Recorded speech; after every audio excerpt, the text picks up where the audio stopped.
नमस्कार, मी अंकिता माझ्या 3 भावंडांसोबत. आज आम्ही गेलो होतो आमच्या घराच्या अगदी 5 मिनिटं अंतरावर असणाऱ्या पर्वती टेकडीला.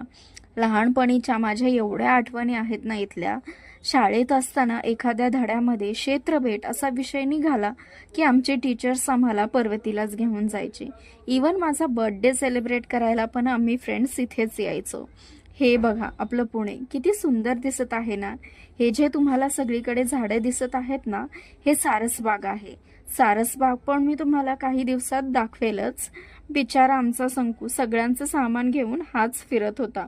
त्यानंतर वर पोचल्यावर विठ्ठल रुक्माईचे दर्शन घेतलं. इथे एक पेशवेकालीन संग्रहालय पण आहे. तिकीट फक्त 20 रुपये आहे. पर्वतीवरती खूप सारं रिडेव्हलपमेंटचं काम झालेलं आहे. त्यामुळे तुम्हाला इथे वेगवेगळ्या नवीन गोष्टी दिसतील. जसं की ही तुळस किती सुंदर दिसत आहे ना.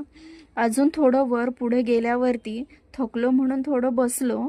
शेवटी वरती जाऊन व्ह्यू बघत मस्त बसलो होतो. मला एक क्वेश्चन आहे तुम्हा सगळ्यांना.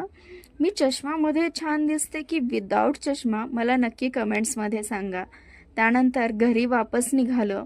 बाहेर फिरायला आलोय आणि मी पाणीपुरी खाल्ली नाही असं होतच नाही. मी पाणीपुरी खाल्ली, यांना कोल्ड कॉफी प्यायला दिली आणि घरी निघालो.